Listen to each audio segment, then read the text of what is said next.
This is quite a major step, but basically they're anticipating an import ban here. Yeah, I mean, we were expecting, my colleague Tamlin's done a lot of work on this, that there would be a settlement by now between the two companies. And, we still have a few days. Let's see if this is just armstronging by both the companies. But let's see what happens. But we are hopeful that there'll be a settlement between them. The other story we reported overnight, Anurag, according to Bloomberg sources, this kind of government or public sector clampdown on foreign handsets in China.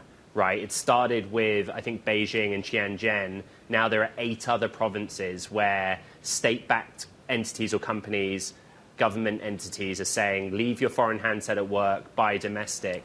Does that really impact Apple's sales growth or potential in China?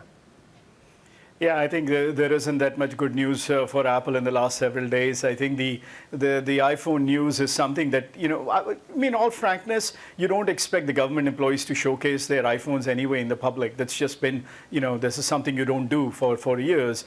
But I think the bigger issue at that time right now is Huawei has a new phone with 5G capabilities, and that's really doing well in China right now. And one reason could be that's a first upgrade in many years. But I think iPhone really is on a back foot at this point. So when they report results over the next couple of months, I think this is going to be the single most important question asked to Tim Cook as to what's really happening in China and how should we expect, because it is the biggest growth market for Apple in terms of phones.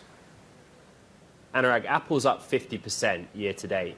The year's almost out. It fell 26% in 2022. What's the story going to be for Apple in 2024?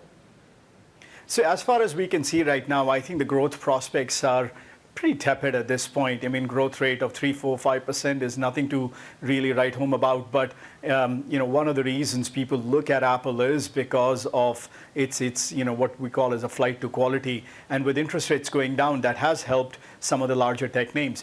But fundamentally, I think Apple still needs to do a little bit of work to showcase that they can get back to that high single-digit to low double-digit growth rate.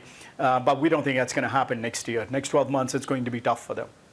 We, of course, have seen that there's been this slight pivot from a supply chain perspective, looking towards India, and indeed looking towards India as a demand driver as well. Anurag, is that going to be some sort of a silver lining amid the pullback in China and a more difficult outlook for 2024? Yeah, I mean, in the long term, India is a very big growth market for them. That's no doubt about it. But that's something I think it's going to play into 3 to 5 years range. Over the next 2 to 3 years, China remains one of the most important things because the purchasing power of consumers in China still is a lot more than what it is in India. In India, if you look at the smartphone market, Apple doesn't even qualify for 95% of the unit shipments because they are below $300. Apple doesn't play in that market. So while the population size is very attractive and very appetizing, but the smartphone growth is not there just from units at this point.